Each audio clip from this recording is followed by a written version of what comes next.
everybody. So today we're going to try Lord Octomoss from Hot Butcher for the World. Thank you to Hot Butcher for sending this. I will leave their website down below if you want to go check them out. Mosaic, Citra, and Simcoe Hop Double India Pale Ale, 8% ABV. Excuse me. Had some beef jerky before this. Canned on date. 11/16/21, just over a month old. Let's go ahead and open it, get it into a glass. If you're new to Hot Butcher reviews by me, Hot Butcher does put tasting notes in a hop on the back, and usually I try and figure out what they put on there. And wow, it's going crazy. So that's what I'm going to try and do in this one, see how it works. Off-white colored head, from that pour, about a finger of head. From this glass, it would probably be maybe a little less than a finger if it was in a normal glass.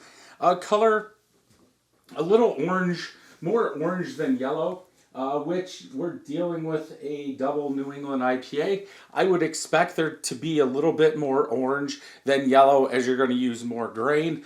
Definitely hazy, can't see through it. Standard Double New England IPA. Let's go ahead and smell.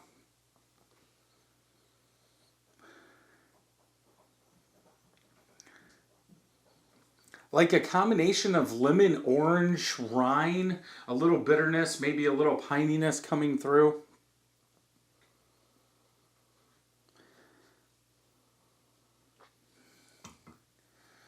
I'm getting like a fruit, but that orange, lemon, citrus rind really takes over.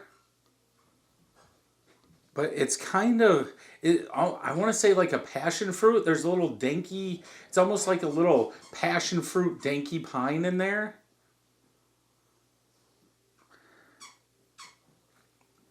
If you hear a squeak, it's because the dog went upstairs and got her reindeer and is down here gnawing on it.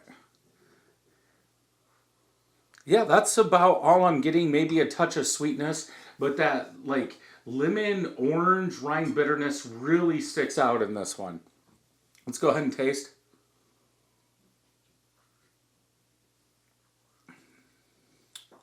Definitely medium body, maybe a little heavier than medium.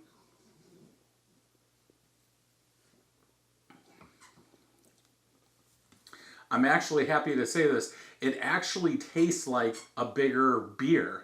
A lot of these IPAs, double IPAs that I've been doing, have been drinking like real soft, real light for the ABV. And I can actually say this one actually has the mouthfeel of an 8%.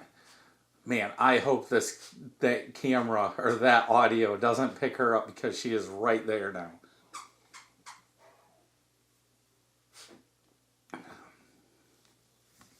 I would generic citrus. It almost feels like a little bit of biscuit maltiness in there is taking over. Like the hops aren't as big. I would almost say generic citrus with some pine bitterness on the back end. And that is about it for this one. Let me take another drink. One thing that I've learned with Hot Butcher beers, make sure you get all of it. I said this in the last one. Are we going to be able to fit it in there? I said it in the last one. There's been a lot of times with Hot Butcher beers that, because I fill up this glass or one of my other glasses and all of it doesn't fit in there, and then I do the review, then I go upstairs, I drink some more and I pour the rest in there, and it changes. It does, at least in my opinion. So I always now try to get all the beer in the glass. Yeah, I still get that like lemon, orange, rind, fruit, like a danky passion fruit in there. Taste. Okay, body is toned down just a little bit, medium body.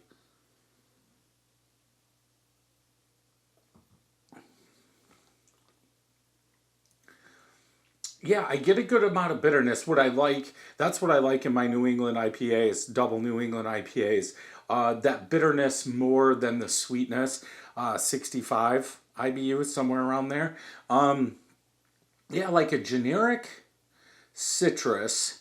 I still get that passion fruit dankiness in there with some pine bitterness on the back. And it kind of goes away. You get that citrus in the aftertaste. I'm kind of scared. I would think there should be some berry in there.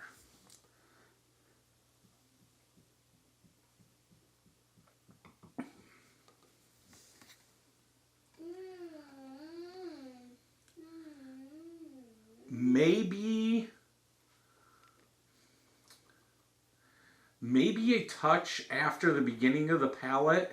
There's a quick berry note in there.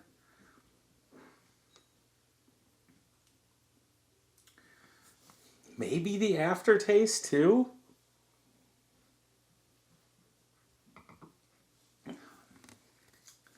Ooh, that's a hard one.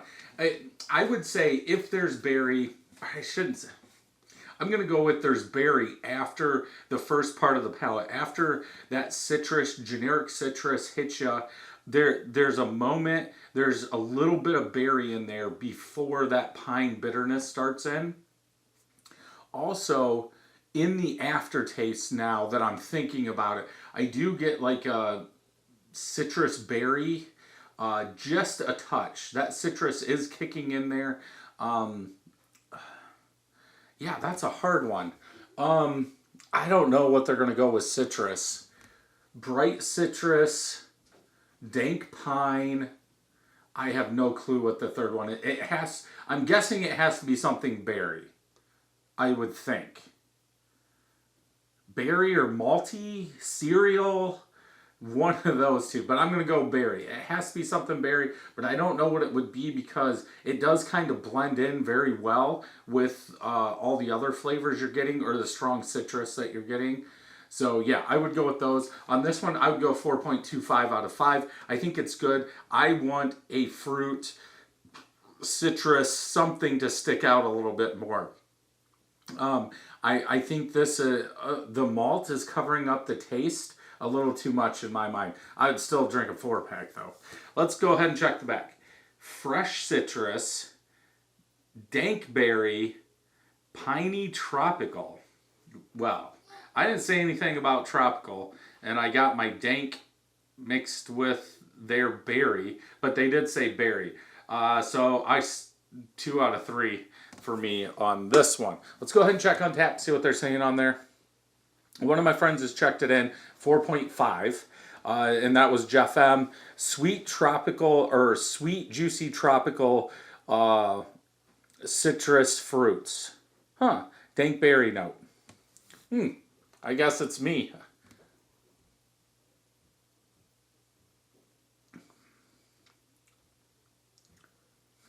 I don't get tropical. I should say tropical does not stand out.